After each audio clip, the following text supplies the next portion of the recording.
সাম্প্রতিক সময়ে গত করোনার পর থেকে আমিও যখন ইউটিউবিং করছি, মোস্তফা ফিরোজ সাহেবও ইউটিউবিং শুরু করেছেন। ওর পর থেকে আমাদের মধ্যে একটা অ্যাডাপশন সম্পর্ক, পারিবারিক সম্পর্ক সেটা গড়ে উঠেছে। তো একান্ত আলাপ আলোচনায় তাকে একজন ভদ্রলোক বলে মনে হয়েছে। তারপর আ ঝামেলায় জড়াতে চান না। জামাতকে খুবই ভয় পান। পার্সোনালি জামাতকে ভীষণ রকম ভয় পান এবং এতটা ভয় পান যে এই নির্বাচনের আগে সামহাউ তার একটা সন্দেহ হয়ে গিয়েছিল যে জামাত সম্ভবত ক্ষমতায় চলে আসবে। এজন্য তার সে যে কি আকুতি, বিনিদ্র রজনী। তো সেই কারণে কি হলো যে বিএনপি যখন ক্ষমতায় এলো তখন বেশ তিনি আন্দোলিত ছিলেন। আর জামাতকে সে কেন ভয় পান আমি এটা জানি না। আমি তাকে কখনো জিজ্ঞাসা করা হয়নি। তো সেই মানুষটিকে যখন এই একটা খবর প্রকাশের জন্য আওয়ামী লীগের যারা লোকজন গালাগালি করছিলেন, তখন আমার কাছে মনে হচ্ছিল যে আওয়ামী লীগের এখনো যারা লোকজন রয়েছেন সবাই ঘটনার গভীরে যান না। তারা এখনো বুঝতে চাচ্ছেন না যে সত্যিকার অর্থে মানুষজন কি মনে করছে বা মানুষজনের মনে কি ধরনের চিন্তা চেতনা থাকতে পারে।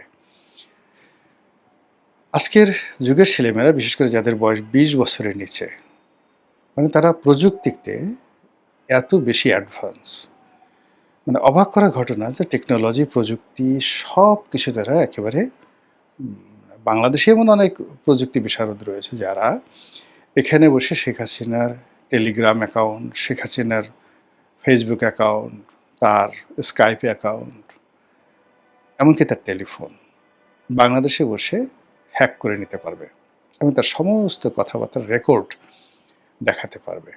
এরকম লোক বাংলাদেশে আছে এবং এই ম্যান পাওয়ারগুলো শেখ হাসিনার জামানাতে তৈরি হয়েছিল। তো কাজেই তার যে এ যাবৎকালে 100% মানে অডিও অ্যাপিয়ারেন্স, তিনি অডিওতে কথা বলছেন কিন্তু ভিডিওতে তিনি কোনো কথা বলছেন না। এটা নিয়ে কেন জনগণের মধ্যে সন্দেহ হবে না বলেন তো? যে কোনো মানুষের মধ্যেই সন্দেহ হবে। এর কারণ হলো তিনি এখনো পর্যন্ত কোনো ফিজিক্যাল অ্যাপিয়ারেন্সে আসেননি। কেন আসেননি, কী কারণে আসেননি বা আসছেন না, তিনি, তার লোকজন বা ভারত সরকারের পক্ষ থেকে এই ধরনের কোনো কথাবার্তা বলা হচ্ছে না। তার যে সকল নেতৃবৃন্দ রয়েছেন তার সঙ্গে যোগাযোগ হয়, কথাবার্তা হয় বলে আমরা শুনি। কিন্তু সে সকল নেতৃবৃন্দ যারা আছেন তারা হ্যাঁ ঠিক আছে নেত্রীর সঙ্গে কথা হয়েছে ইত্যাদি, ইত্যাদি, ইত্যাদি, ইত্যাদি। তো এটাও এখন এমন একটা প্রযুক্তির বিষয় হয়ে গেছে যে বিশ্বাসযোগ্যতা অর্জন করার জন্য ধরুন আমার একটা টেলিফোন শুধুমাত্র ১ টা ২ টো ৩ টে টেলিফোন আছে এখানে রইলো এবং যেকোনো লোক টেলিফোন করলো। ওই টেলিফোনে তার সঙ্গে আমার যে এআই প্রযুক্তি, সেই প্রযুক্তি তার সঙ্গে প্রতিটি কথার যে উত্তর এবং একেবারে সঙ্গে, সঙ্গে উত্তর দেওয়ার মতো অবস্থা রয়েছে এসএমএস থেকে শুরু করে সব জায়গাতে। আপনি চিন্তা করুন প্রযুক্তি এমন একটা জায়গাতে চলে আসছে, এরা এখন নিজেরা বন্ধুত্ব করে ফেলেছে। অল রোবট, চীনের রোবট, ইসরায়েলের রোবট আর ভারতের রোবট ধরুন তারা বন্ধুত্ব করে ফেলেছে। এই ৩ রোবট মিলে তারা চিন্তা করছে যে কি করে চীনের সেন্ট্রাল রিজার্ভ থেকে টাকা চুরি করা যায়। প্রযুক্তি এখন এরকম ভয়ঙ্কর একটা জায়গাতে চলে আসছে। তো কাজেই সেই প্রযুক্তির যুগে শেখ হাসিনার যে ফিজিক্যাল অ্যাপিয়ারেন্স, সেই ফিজিক্যাল অ্যাপিয়ারেন্স আমরা যেহেতু গত ২ বছরে দেখিনি, কাজেই এটা নিয়ে গুজব হতে পারে, অতি স্বাভাবিক গুজব হতে পারে এবং সেই কারণে আমাদের সংবাদপত্র জগতের যারা কর্তা ব্যক্তি তারা এই কথা বলতে পারেন যে আসলে তিনি সুস্থ আছেন কিনা, জীবিত আছেন কিনা বা আসলে তিনি আসবেন কিনা, এটা তো পরের ব্যাপার। এই বিষয়গুলো নিয়ে আলাপ আলোচনা হতে পারে। তো ঘটনা যাই হোক না কেন, মূল ব্যাপারটা হলো যে তিনি যদি কৌশলগত কারণে নিজেকে না দেখান, তারও অনেক যুক্তি যেভাবে আছে।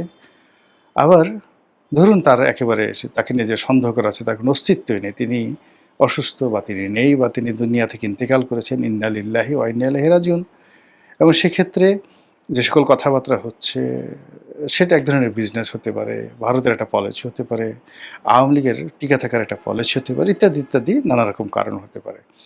কিন্তু রাজনীতির মতো একটা ট্রান্সপারেন্ট বিষয়ে এই বিষয়গুলো সরাসরি না বললে অনেক সমস্যা তৈরি হয়ে যায়। তাছাড়া মানবজাতির ইতিহাসে এখন নয়, সে আদিকাল থেকেই জনপ্রিয় প্রভাবশালী যারা ব্যক্তিবর্গ রয়েছেন তারা হয়তো অনেক সময় মারা গেছেন। কেউ যুদ্ধক্ষেত্রে বা কোনো পরিবেশ পরিস্থিতিতে। এরপরে ক্ষেত্র বিশেষে ২ বছর, ৩ বছর, ৪ বছর, ৫ বছর পর্যন্ত সেই তথ্য গোপন রাখা হয়েছে।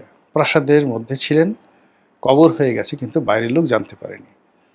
এর মধ্যে নতুন ধরুন রানী গর্ভবতী, বাচ্চা হয়েছে, প্রসব হয়েছে, ৫ বছর তার বয়স হয়েছে।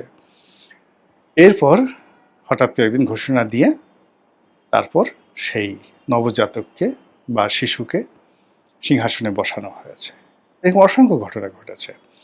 তো কাজেই এই যে শেখ হাসিনাকে নিয়ে আলোচনা হচ্ছে, এটার ইতিবাচক দিক আছে, নেতিবাচকও দিক আছে। আমি ইতিবাচকও বললাম না, নেতিবাচকও বললাম না, কিন্তু যে বিষয়গুলো নিয়ে তিনি এই কথা বলার পরে আলোচনা সমালোচনা হচ্ছে তারই একটা অংশ আপনাদের কাছে তুলে ধরলাম। মহান আল্লাহ আমাদের সবাইকে হেদায়েত দান করুন এবং হেফাজত করুন। আসসালামু আলাইকুম ওয়া রাহমাতুল্লাহি ওয়া বারাকাতুহু।